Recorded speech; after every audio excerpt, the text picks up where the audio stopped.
Alors, pour décrire une des manifestations visibles de la résurrection, le corps glorieux. Le Christ est ressuscité dans son corps. C'est pas un fantôme, hein, c'est toujours bien précisé que c'est dans un corps. Il est ressuscité dans son corps, non plus périssable, mais impérissable, non plus dans le corps psychique, mais dans le corps spirituel.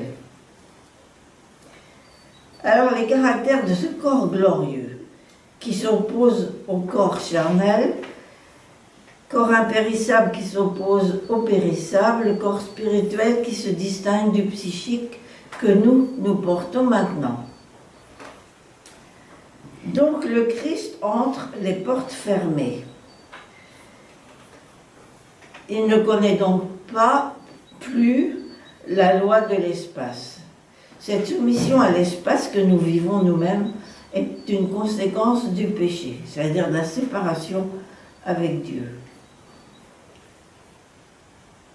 Le corps de notre Seigneur, entouré de bandelettes, lorsqu'on le déposa dans le tombeau, imprégné de baume et d'huile qui font une espèce de momie qui tient tout ensemble, si vous voulez. Hein.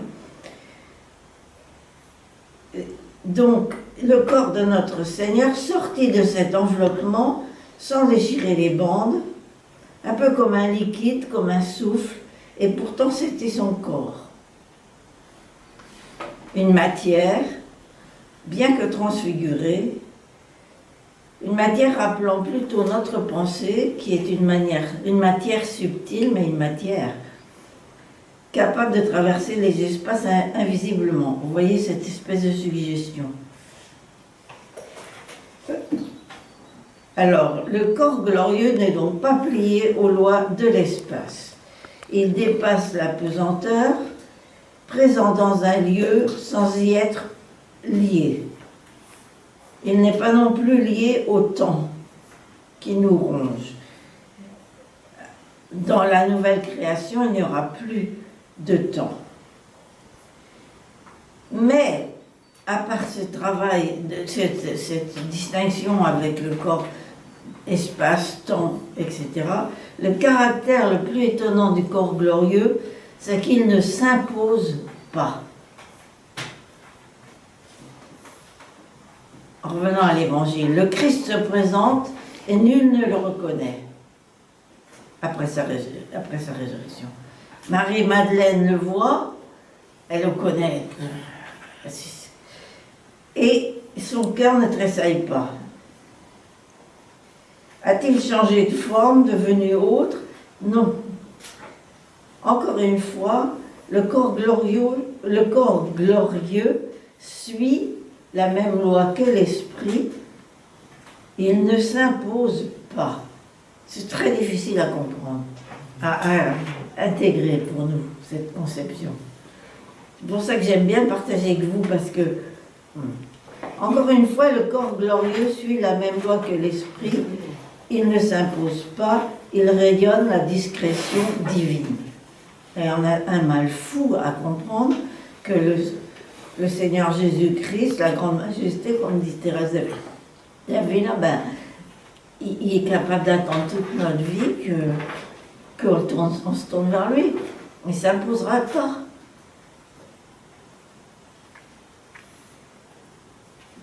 Parce que nous, quand on veut quelque chose, on s'impose immédiatement de toutes les manières imaginables qu'on peut avoir.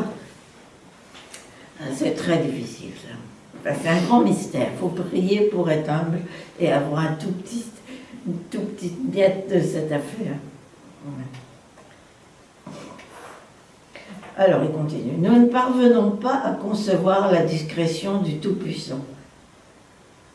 Il nous donne la vie, nous vivons, nous pensons, nous agissons, nous existons,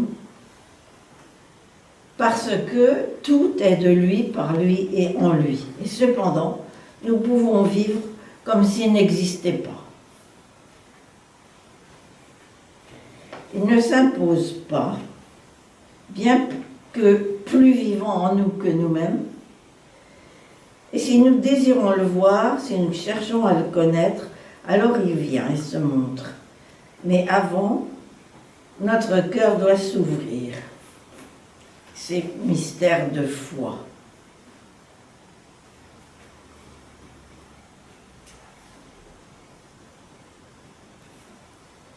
Donc le corps glorieux du Seigneur ne connaît ni pesanteur de l'espace, ni joug du temps. Il ne s'impose pas, il est libéré et ne se propose qu'à ceux qui croient.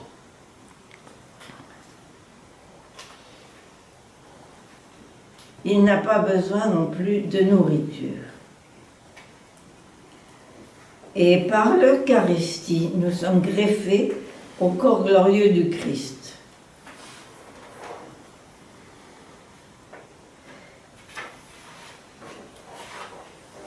Qui représente les arts de la transformation de notre corps charnel qui deviendra corps spirituel lorsque les temps seront accomplis.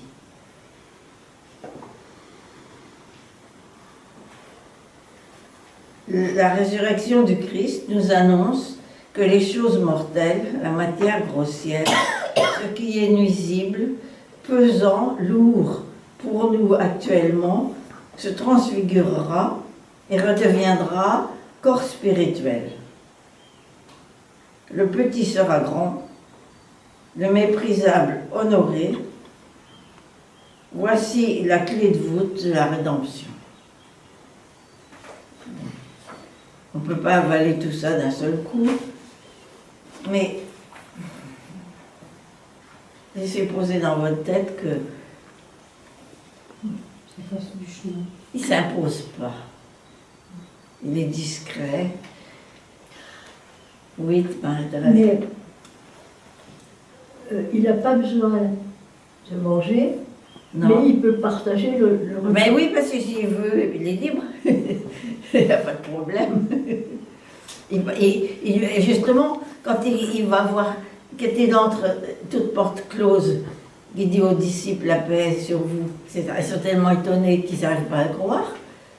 Ils sont stupéfaits à un point tel que ils sont suspendus dans un impossible. Et il leur dit, est-ce que vous avez quelque chose à manger quand même pour leur dire que je suis là, que je ne suis pas un fantôme. Et il est obligé de leur demander ça pour que ça les rassure. Ça met quelque chose qu'on comprend. Manger, on comprend. C'est terrible, mais on est comme ça. Il faut voir aussi qu'est-ce qu'on... Et puis la chose très importante, on nous l'a souligné il n'y a pas longtemps, c'est qu'il garde les traces de la passion. Ah ben évidemment, oui. C'est son corps, c'est le même corps. Oui.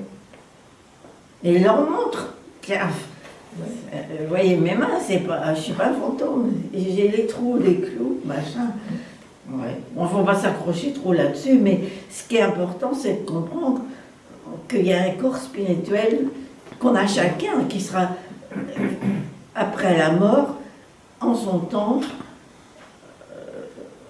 revivifié. Enfin, je ne sais pas comment vous dire. Si je dis des bêtises, c'est quoi? Non. C'est des mots. Hein, non, je m'appuie sur ce texte. Hein. Personne ne peut dire contre, ça marche. Mais c'est vrai qu'il le dit lui-même qu'on a tellement de mal à concevoir la discrétion du Tout-Puissant. C'est ça qu'il faut. Le travail de l'icône, c'est une possibilité d'être en contact. Eh bien, qu'est-ce que tu fais sur l'icône? T'inscris le corps spirituel de ton sein, de la Vierge. Hein? Tu essaies de l'inscrire dans un endroit bien délimité pour que celui qui regarde avec son cœur puisse entrer dans ce monde. D'accord? Peut-être tu le dirais d'une autre manière. Ça, je ne suis pas l'unique parole de ce truc. Mais c'est un tellement grand mystère qu'à vous chacun de construire votre affaire en pensant dire toujours que Dieu, il se cache en fait. Il tient le monde tout le temps, mais il n'est pas visible. On est capable de l'oublier, c'est ça qui est un monde incroyable. Et si on lui fait la place, il prend toute la place. Et si on l'appelle, il vient. Ah oui, c'est ça. C'est ce que je vous ai dit hier. Hein. Si on l'appelle, il vient. Et si on ne l'appelle pas, on ne fait pas du travail liturgique d'église ou de rien. On est à côté de la plaque. On gonfle son moi et on le fout dans son icône et ça donne des horreurs. Oui, mais c'est une logique absolue, ça. Voilà. Alors, donc, gonflez pas trop votre moi et puis travaillez bien.